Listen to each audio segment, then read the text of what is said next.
Hello दोस्तों, स्वागत है आपका हमारे YouTube channel crack exam pro में। वीकली करंट अफेयर लेकर उपस्थित हैं।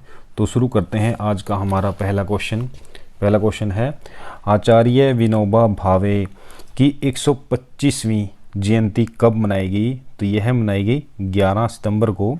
दोस्तों, जो मैं वीडियो बनाता हूँ आप सभी को मालूम ही होगा कि इसके साथ साथ जो क्वेश्चन होते हैं आंसर के साथ साथ मैं उस क्वेश्चन से रिलेटेड इंपॉर्टेंट पॉइंट्स बताता हूँ। तो हमारा जो पहला क्वेश्चन है, आचार्य विनोबा भावे की 125वीं जयंती कब मनाई गई? तो यह मनाई गई 11 सितंबर को। इसके इंपॉर्टेंट पॉइंट्स बताना चाहूँगा आप सभी को कि आचार्य विनोबा भावे का जन्म 11 सितंबर 1895 को बम्बई प्रेसिडेंसी में हुआ था। विनोबा भावे भूदान आंदोलन के संस्थापक भी रहे थे। उन्होंने सर्वोदय आंदोलन शुरू किया 1958 में। इन्हें 1958 में इन्हें रेमन मैगसेसे पुरस्कार और 1983 में भारत रत्न से सम्मानित किया गया था। जो भारत रत्न पुरस्कार इन्हें प्रदान किया गया था तो उस समय इनकी मृत्यु हो गई थी, यानी कि मरणोपरांत इन्हें भारत रत्न पुरस्कार से सम्मानित किया गया। 11 सितंबर को ही स्वामी विवेकानंद ने शिकागो सम्मेलन में 1893 को सम्मेलन किया था। उसकी 127वीं वर्षगांठ भी कब मनाई जाती है? 11 सितंबर को मनाई जाती है। तथा इसी साल कब 11 सितंबर को अमेरिका में 2001 में 11 सितंबर के दिन ही आतंकी हमले हुआ था, तो उसकी याद में यह 19वीं वर्षगांठ 2021 में बनी है। तो इसके पश्चात नेक्स्ट हमारा क्वेश्चन है, यूनिसेफ के द्वारा किस भारतीय अभिनेता को भारत में सेलिब्रिटी एडवोकेट नियुक्त किया गया है? तो वह अभिनेता है आयुष्मान खुराना। इंपॉर्टेंट पॉइंट्स हैं कि राष्ट्र बाल कोष यानी कि United Nation Children's Foundation Fund UNICEF ने बॉलीवुड अभिनेता आयुष्मान खुराना को बच्चों के अधिकारों के लिए चलाए जा रहे अभियान फॉर एवरी चाइल्ड के लिए अपना सेलिब्रिटी एडवोकेट बनाया है। भारत में यूनिसेफ का जो नेतृत्व कर रहे हैं वो है डॉक्टर यास्मीन अली।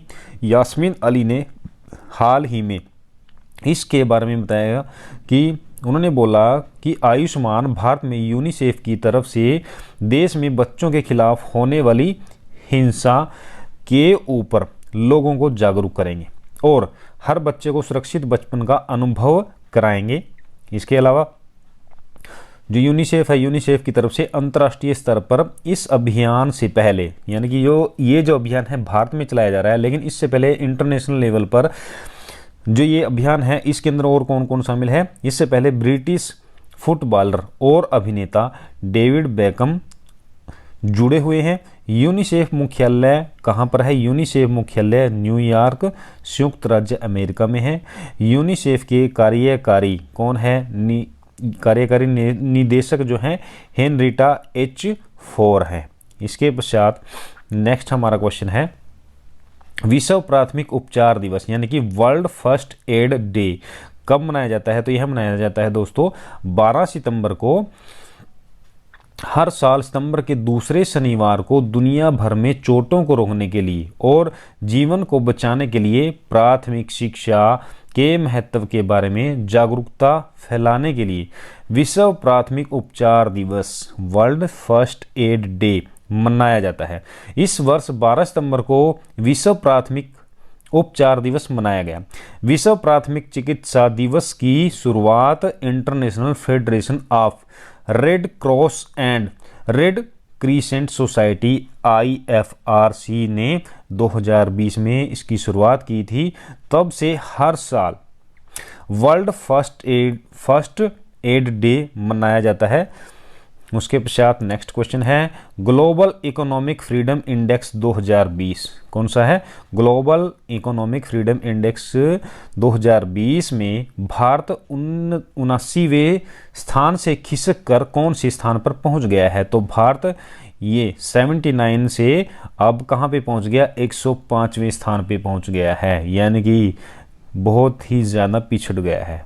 इसके बारे में बता दूं कि कनाडा की तरफ से फ्रीजर इंस्टीट्यूट द्वारा ग्लोबल इकोनॉमिक फ्रीडम इंडेक्स 2020 में भारत को 105वें स्थान पर रखा गया। इसे भारत में नई दिल्ली स्थित think tank Centre for Civil Society के संयोजन में जारी किया गया है। यह विश्व आर्थिक स्वतंत्रता का 24वां संस्करण है। रैंकिंग 2018 के आंकड़ों और अंतर्राष्ट्रीय स्तर पर कई नए प्रतिबंधों जिनके अंदर नॉन परफॉर्मिंग एस्टेट पर आधारित है। रैंकिंग में जो पहला स्थान प्राप्त हुआ है वो पहला स्थान प्राप्त हुआ है हांगकांग को, दूसरा स्थान किसे प्राप्त हुआ है सिंगापुर को, तीसरा स्थान न्यूजीलैंड, चौथा स्थान यहाँ पे प्राप्त हुआ है स्विट्जरलैंड को इस सूची में, और पांचवा स्थान संयुक्त राज्य अमेरिका को प्राप्त हुआ है। तो इस प्रकार भारत का इस सूची में 105वां स्थान है। इसी के साथ साथ भारत के साथ साथ चीन जो है 124वें स्थान पर रहा है। इसके पश्चात नेक्स्ट क्वेश्चन की तरफ हम बढ़ते हैं। गुजरात के नए मुख्यमंत्री कौन बने हैं? तो नए मुख्यमंत्री बने हैं भूपेंद्र पटेल। इनसे पहले जो सीएम थे उन्होंने त्यागपत्र दे दिया, रिजाइन कर दिया था गुजरात के सीएम के तौर पर, तो वो थे विजय रूपाणी जी। कह रहे हैं कि गुजरात के मुख्यमंत्री विजय रूपाणी के इस्तीफा दिए जाने के बाद गुजरात के राज्यपाल आचार्य देवव्रत ने भूपेंद्र पटेल को नए मुख्यमंत्री के रूप में गुजरात के मुख्यमंत्री के रूप में शपथ दिलवाई। तो यहाँ से आपको ये तो पता चल गया कि गुजरात के मुख्यमंत्री कौन बने हैं, भूपेंद्र पटेल। ये भूपेंद्र पटेल, और जो गुजरात के राज्यपाल हैं वो कौन है, आचार्य देवव्रत। इसके पश्चात गुजरात राज्य विधानसभा की जो सीटें हैं वो हैं 182। गुजरात राज्य की जो राज्यसभा सीटें हैं वो हैं 11।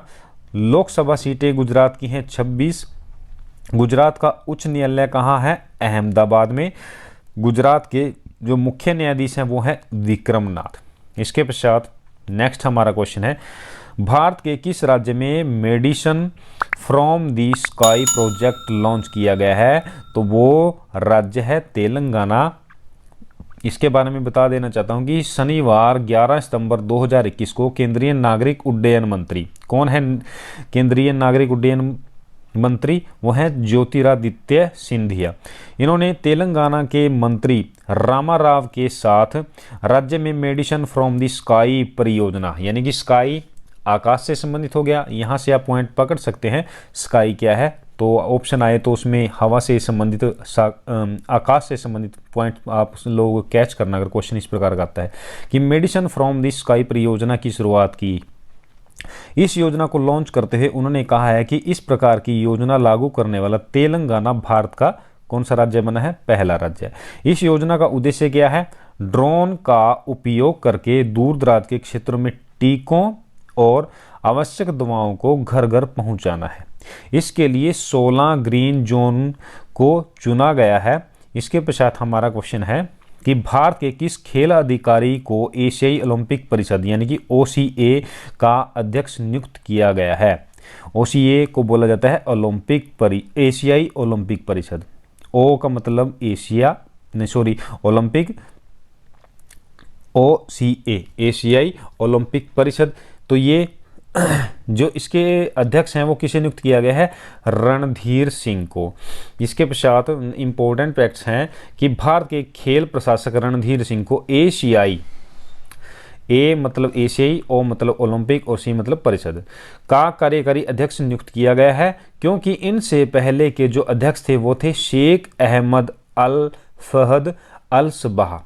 कौन थे इससे पहले, किन से पहले, रणधीर सिंह से पहले थे इसके अध्यक्ष शेख अहमद अल फहद अल सबाह, जो कि जिनेवा की अदालत में जालसाजी का दोषी इन्हें पाया गया है। किन्हें, जो पहले अध्यक्ष थे शेख अहमद अल फहद अल सबाह, जिसके कारण उन्हें अध्यक्ष पद से हटा दिया गया।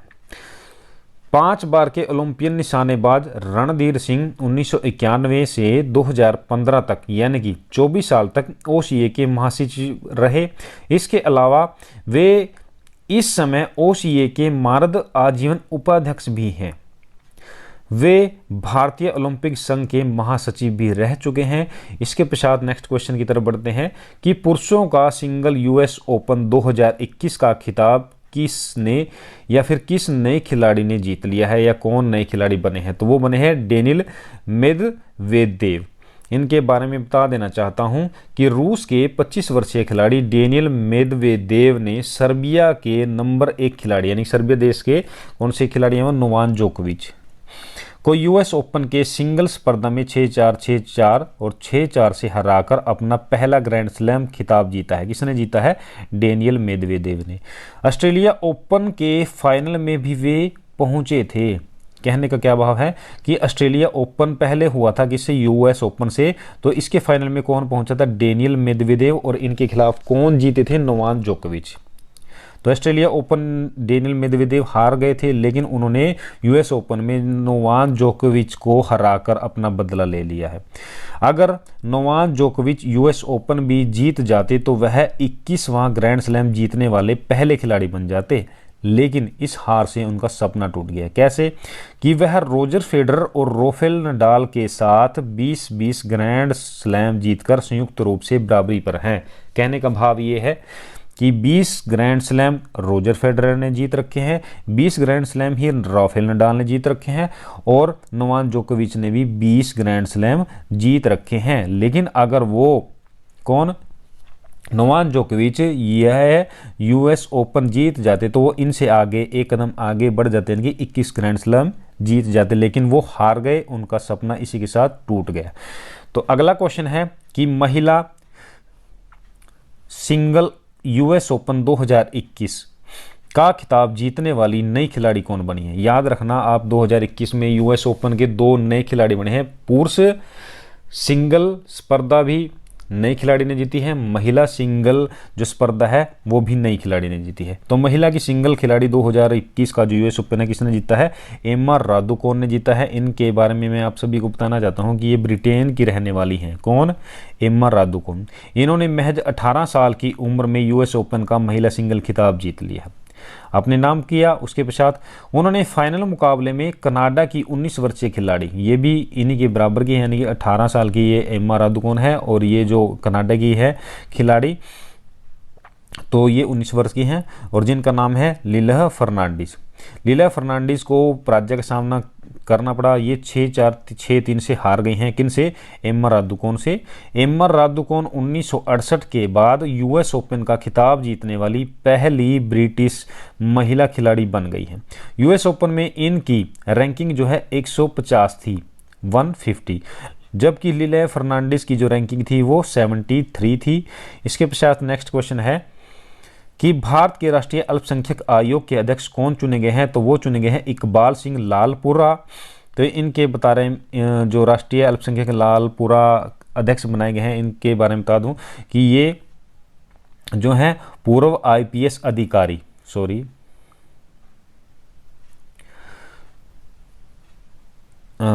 इनके बारे में बताना चाहता हूं, इंपॉर्टेंट पॉइंट्स है हमारा कि जो ये लालपुरा जी हैं, इकबाल सिंह लालपुरा जी, ये पूर्व आईपीएस अधिकारी हैं, रह चुके हैं।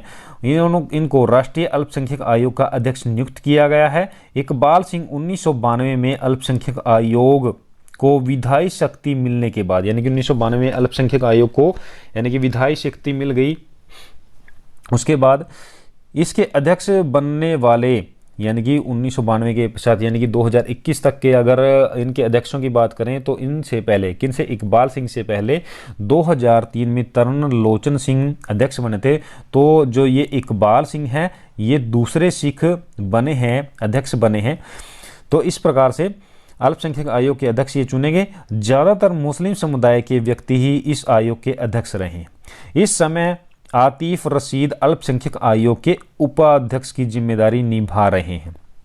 इसके पश्चात नेक्स्ट क्वेश्चन है हमारा कि किचनवेयर ब्रांड वंडरसेफ ने किस भारतीय अभिनेत्री को अपना ब्रांड एम्बेसडर नियुक्त किया है या घोषणा की है? तो है कृति सेनन को। इंपॉर्टेंट पॉइंट्स है हमारा कि किचनवेयर ब्रांड वंडरसेफ ने बॉलीवुड अभिनेत्री कृति सेनन को अपना ब्रांड एम्बेसडर नियुक्त किया।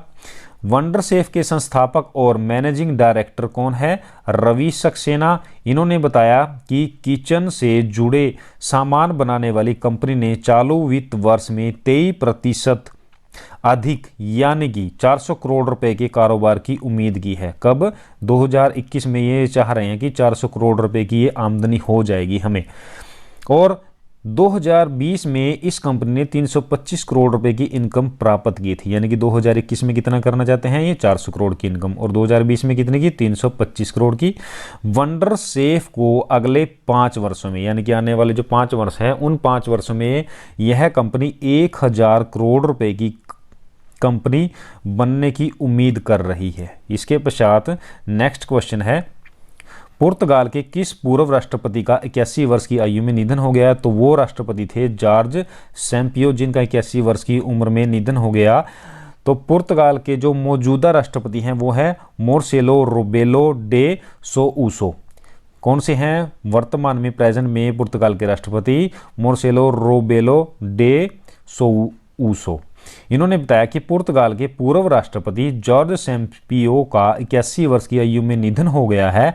वे 1960 के दशक में, यानी कि 1960 के आसपास एक वकील के तौर पर तत्कालीन उस समय के जो तानाशाही शासन था उसके सामने ये डटे रहे थे, उनके खिलाफ, यानी कि इन्होंने विरोध किया वकील के तौर पे।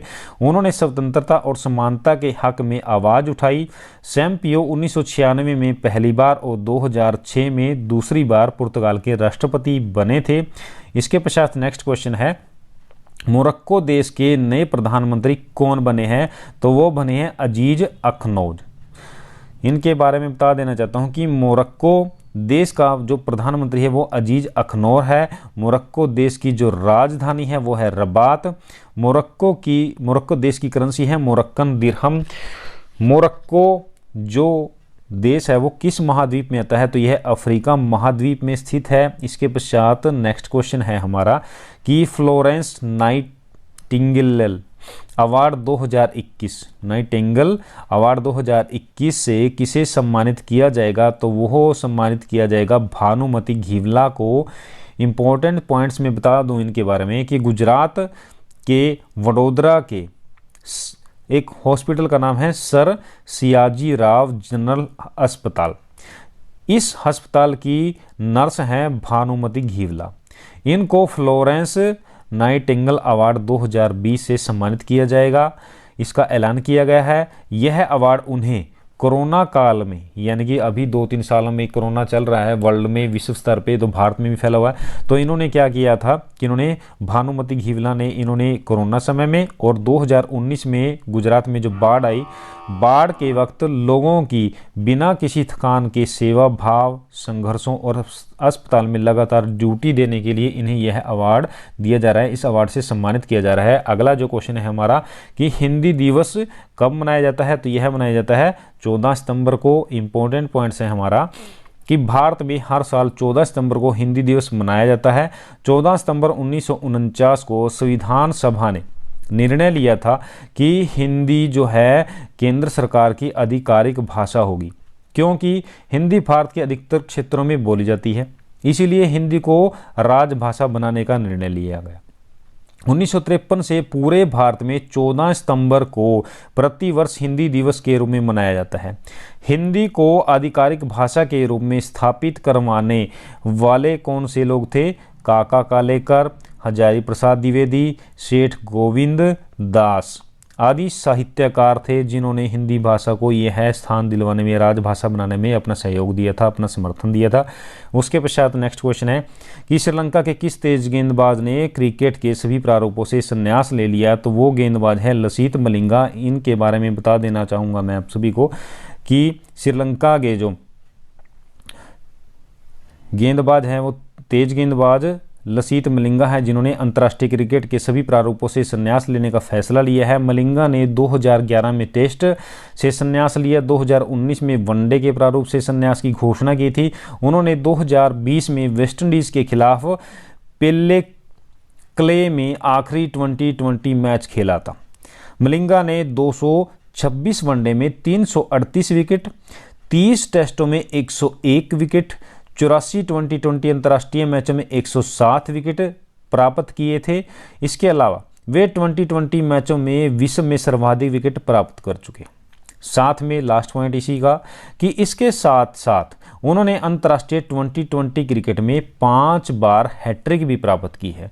इसके पश्चात हमारा अगला क्वेश्चन है कि अंतर्राष्ट्रीय ओलंपिक समिति, जिसे कि IOC भी कहा जाता है, ने किस देश को बीजिंग ओलंपिक से निलंबित कर दिया है? तो वो है उत्तर कोरिया देश। क्यों निलंबित किया है? क्योंकि जो उत्तर कोरिया है उसने 2020 में होने वाले ओलंपिक में अपने खिलाड़ियों को भेजने से इनकार कर दिया था, इसलिए उसे 2022 में होने वाले ओलंपिक से निलंबित कर दिया गया। कह रहे हैं अंतर्राष्ट्रीय ओलंपिक समिति ने उत्तर कोरिया को 10 सितंबर को होने वाले 2022 बीजिंग शीतकालीन ओलंपिक से औपचारिक रूप से निलंबित कर दिया। औपचारिक मतलब कि अभी 2022 के लिए निलंबित किया है, आगे आने वाले समय में कि उन्होंने जो गलती की है, क्या कि 2020 में अपने देश के खिलाड़ी को नहीं बेचा, शायद आगे अपनी वो गलती सुधार लें, तो इसलिए उन्हें अस्थायी तौर पर या औपचारिक रूप से निलंबित किया गया। अंतर्राष्ट्रीय ओलंपिक समिति का जो मुख्यालय है वो लोशने स्विट्जरलैंड में है। अंतर्राष्ट्रीय ओलंपिक समिति के जो अध्यक्ष हैं वो थॉमस बॉच हैं। अंतर्राष्ट्रीय ओलंपिक समिति की स्थापना 23 जून 1894 को पेरिस, यानी कि राजधानी है फ्रांस देश की, वहाँ पे ओलंपिक समिति की स्थापना की गई थी। कब की गई थी? 23 जून 1894 को। इसके पश्चात नेक्स्ट क्वेश्चन है, किस भारतीय फिल्म निर्माता को दुबई का गोल्डन वीज़ा मिला है? तो वो मिला है बोनी कपूर, जो भारत में फिल्म निर्माता का कार्य करते हैं। इसके अलावा जो संयुक्त अरब अमीरात सरकार है, इन्होंने फिल्म निर्माता बोनी कपूर को 14 सितंबर दिन मंगलवार था, उन्हें और उनके परिवार को दुबई का 10 साल का प्रतिष्ठित गोल्डन वीज़ा देने की घोषणा की है। यह गोल्डन वीज़ा 5 या 10 साल के लिए जारी किया जाता है। नई व्यवस्था के तौर पर 21 मई 2019 में गोल्डन वीज़ा शुरू किया गया था। कहाँ पे? संयुक्त अरब अमीरात में। यह वीज़ा निवेशकों, उद्यमियों के साथ साथ पेशेवर, खेल के क्षेत्र में प्रतिभावान लोग, खास करके जो सेलिब्रिटीज़ हैं भारत के, किन किन को यह है गोल्डन वीज़ा प्राप्त है? उनमें है संजय दत्त, शाहरुख खान, सानिया मिर्जा जो टेनिस खिलाड़ी हैं, मम्मूटी और मोहनलाल जो हैं मलयालम अभिनेता हैं, सुनील शेट्टी, जीव मिल्खा सिंह जो मिल्खा सिंह के बेटे गोल्फर हैं। गोल्फर कौन है? जीव मिल्खा सिंह।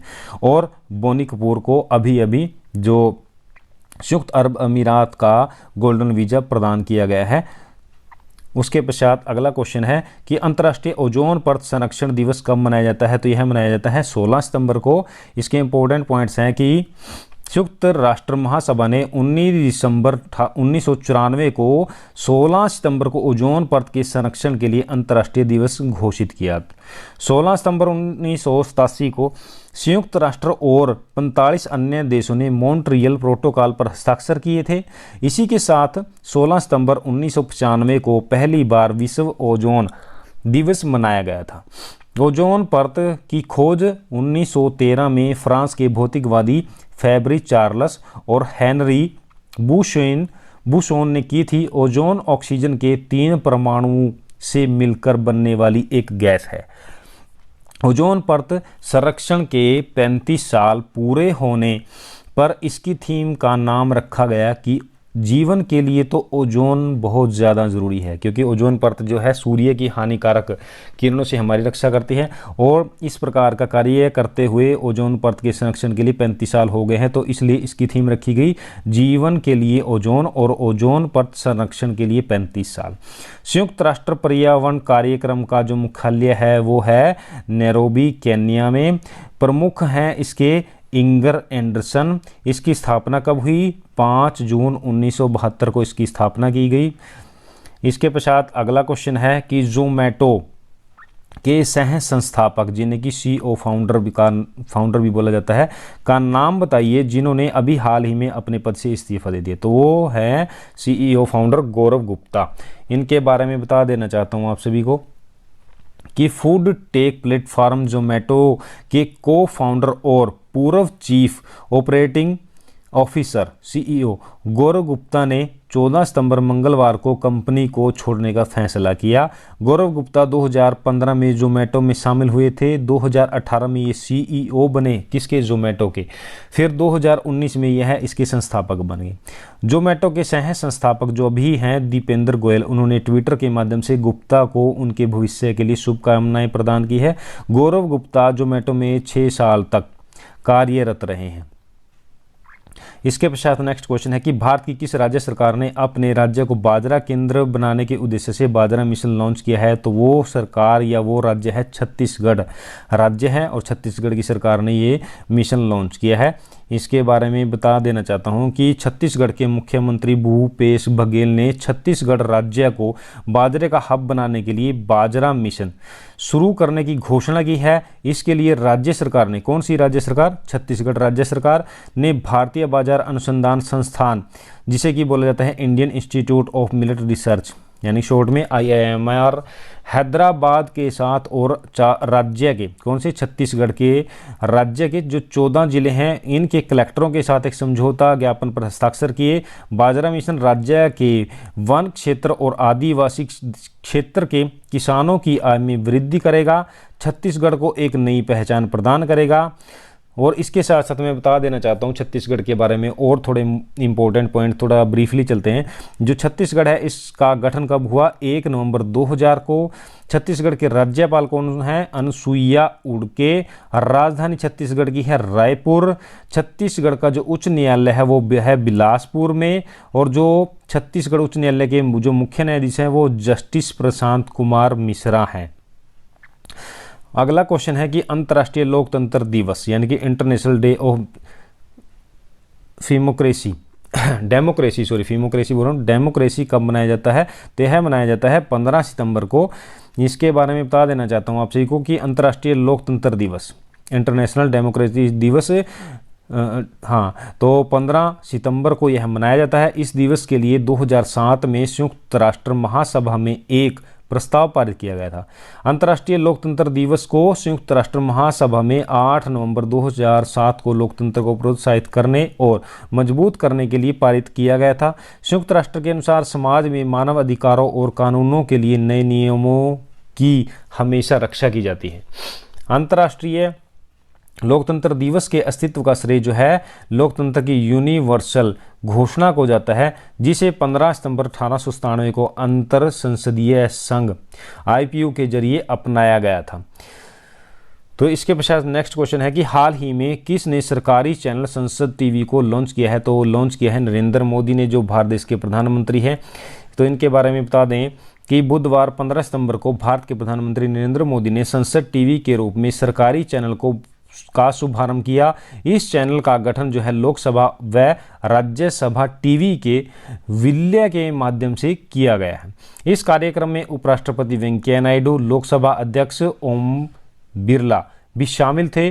पूर्व IAS अधिकारी व पूर्व कपड़ा सचिव रवि कपूर संसद टीवी के CEO बनाए गए, जबकि लोकसभा सचिवालय में संयुक्त सचिव मनोज अरोड़ा इसके OSD होंगे। संसद टीवी की प्रोग्रामिंग मुख्य रूप से 4 श्रेणियों में होगी, जिसमें संसद, लोकतांत्रिक संस्थाओं का कामकाज, नीतियों योजनाओं का कार्यान्वयन, भारत का इतिहास, संस्कृति जैसे विषय शामिल होंगे। इसके पश्चात नेक्स्ट क्वेश्चन है हमारा कि विश्व रोगी सुरक्षा दिवस 2021 यानी कि वर्ल्ड पेशेंट सेफ्टी डे 2021 कब मनाया गया? तो यह मनाया गया था 17 सितंबर को। इसके क्वेश्चन के इंपॉर्टेंट पॉइंट्स हैं कि 17 सितंबर को संपूर्ण विश्व में विश्व रोगी सुरक्षा दिवस मनाया गया। इसका इसका मुख्य उद्देश्य है रोगी सुरक्षा के बारे में दुनिया भर के लोगों को जागरूक करना या जागरूकता को बढ़ाना है। 2021 की थीम जो है सुरक्षित मातृत्व एवं शिशु देखभाल, जो 2021 में जो विश्व रोगी सुरक्षा दिवस है इसकी थीम है, क्या है इसकी थीम? कि सुरक्षित मातृत्व और शिशु देखभाल। मई 2019 में विश्व स्वास्थ्य सभा ने प्रतिवर्ष 17 सितंबर को इस दिवस को मनाने की घोषणा की गई थी। असुरक्षित देखभाल के कारण प्रत्येक वर्ष 134 मिलियन प्रतिकूल घटनाएं घटित हो जाती हैं, जिसके कारण 2.6 मिलियन मौतें होती हैं। WHO का मुख्यालय जो है जिनेवा स्विट्जरलैंड में है। WHO के महानिदेशक टेड्रोस एडनॉर्म हैं। इसके पश्चात हमारा अगला क्वेश्चन है कि दुनिया की सबसे बड़ी स्टॉक मार्केट, भारत की स्टॉक मार्केट कौन से स्थान पर पहुंच गई है? तो यह पहुंच गई है 5वें स्थान पर। इंपॉर्टेंट पॉइंट्स है इस क्वेश्चन का कि BSE के CEO Ashish Chauhan, BSE Bombay stock agency, जैसे कि हमारे भारत देश की शेयर मार्केट है, तो शेयर मार्केट में दो तरह से मार्केट कार्य करती है, एक है सेंसेक्स के तौर पर और दूसरी है निफ्टी। तो जो ये BSE है ये सेंसेक्स ही है। तो इसके CEO आशीष चौहान है, इन्होंने जानकारी दी है कि इस लिस्ट में भारतीय कंपनी का कुल मार्केट कैप 260.78 लाख करोड़ रुपए पर पहुंच गया है। भारतीय मार्केट ने फ्रांस की मार्केट को पीछे छोड़ते हुए 5वां स्थान हासिल किया है। फ्रांस का मार्केट कैप जो है 3.402 लाख करोड़ डॉलर था, जबकि भारत ने फ्रांस को पीछे छोड़कर 3.54 लाख करोड़ डॉलर पर पहुंच गया। अमेरिका इस लिस्ट में 51.3 लाख करोड़ डॉलर के साथ पहले स्थान पर है। चाइना जो है 12.42 लाख करोड़ के साथ दूसरे स्थान पर है। हांगकांग 6 लाख करोड़ डॉलर के साथ तीसरे स्थान पर है, जबकि UK 3.68 लाख करोड़ डॉलर के साथ चौथे स्थान पर है। इस प्रकार 5वें स्थान पर भारत है, जिसने 3.54 लाख करोड़ डॉलर का एक तरह से शेयर मार्केट में इनकम की है। तो दोस्तों आशा करता हूं कि आप सभी को हमारी ये वीडियो पसंद आई होगी। इस प्रकार की अन्य वीडियो प्राप्त करने के लिए हमारे चैनल को ज़्यादा से ज़्यादा सब्सक्राइब कीजिए, हमारी वीडियो को लाइक कीजिए, शेयर कीजिए, कमेंट कीजिए। इसी के साथ हमें आगे दीजिए। जय हिंद, जय भारत।